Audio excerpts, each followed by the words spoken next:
Bonsoir à tous, une petite vidéo sur le marché de la crypto, aujourd'hui également la bourse. On n'a pas eu vraiment de nouvelles en fait. Il y a quelques datas qui sont sorties cet après-midi concernant le marché américain.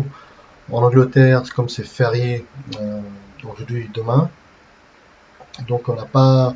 Le marché a quand même dévissé, on va voir ça. Concernant la crypto, les bitcoins, ça a dévissé de même de 32 400. Hier, ça avait tapé 32 400 $ vers le soir, pour finalement aujourd'hui chuter de moins 4%, presque moins 5% à 30 387. Ça a suivi en fait la bourse, tout ce qui est Nasdaq, Dow Jones, ça avait dévissé cet après-midi et ça n'a pas tenu, pour l'Ethereum n'a pas tenu les 2000 $. Et on est dans le rouge, hein, aujourd'hui, donc rien d'extraordinaire encore, vert hier, rouge aujourd'hui, comme à la bourse. Alors la bourse, concernant la bourse, il nous ressort encore la même histoire de peur, une hausse de taux agressif en fait. Du coup, le Dow Jones a dévissé presque de moins 1% à peu près, presque 400 points, et, pour finalement terminer, on va dire, à 32 917. Voilà, donc c'est pas, ça, c'est remonté en fait. Donc ça s'est bien terminé malgré tout. Nasdaq tient toujours les 12 000 à 12 058, a quand même dévissé cet après-midi, hein, pour finalement remonter. Et en termes de hausse des taux, honnêtement, on n'a pas vraiment de surprise, hein. Ça, c'est toujours en fait une excuse pour chuter, d'accord. La peur de hausse des taux, etc., beaucoup plus importante que pricée. Pourtant, on sait tous que c'est le 50 points de base, hein, la hausse des taux qui va arriver, donc, comme d'habitude.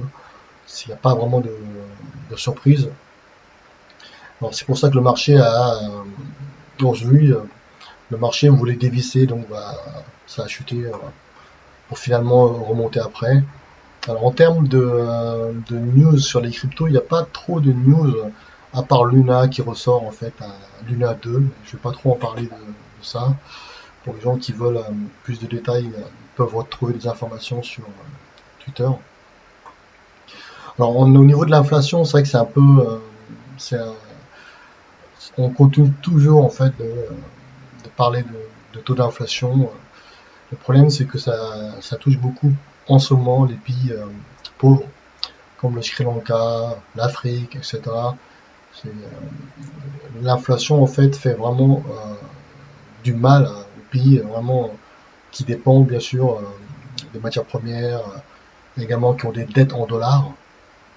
Et forcément, le dollar qui se renforce avec la hausse des taux, les pays pauvres vont avoir du mal à rembourser leurs propres dettes qui sont libellées en dollars. Alors concernant les news des cryptos, honnêtement, on n'a pas trop de nouvelles en fait en termes sur le marché de la crypto. C'est pour ça qu'il n'est pas facile de, de prédire le sens ici du BTC. D'accord. On avait fait hier 32 400 et tout le monde était content.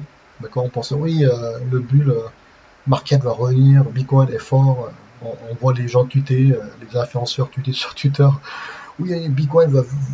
C'est pas fini, allez, on va redescendre plus bas, hein, d'accord. Bon, je sais pas quand, mais il suffit de mauvaises nouvelles, quelque chose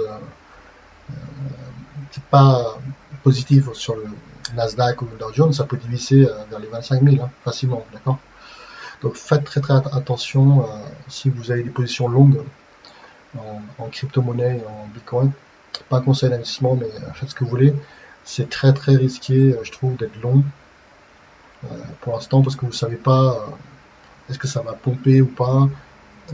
Il y a 2-3 jours, bon, la bourse voulait pas chuter. Les algos ont fait monter la bourse, etc. Et après ça, c'est pas facile de prédire l'avenir, prédire le sens de la bourse. Mais concernant les cryptos, je pense qu'on est toujours en bear market, donc il faut vraiment faire attention à ne pas trop utiliser d'effet de levier, d'accord. Pour moi, la correction n'est toujours pas finie. On aura toujours des hausses des taux qui vont continuer, comme la BCE également, hein, la Banque Centrale Européenne qui va hausser le taux, il me semble, de 50 points de base. Bon, comme j'avais expliqué, c'est pas avec 50 points de base que vous allez bloquer, ralentir l'inflation. D'accord? Voilà, j'espère que passez une bonne soirée à tous. Au revoir.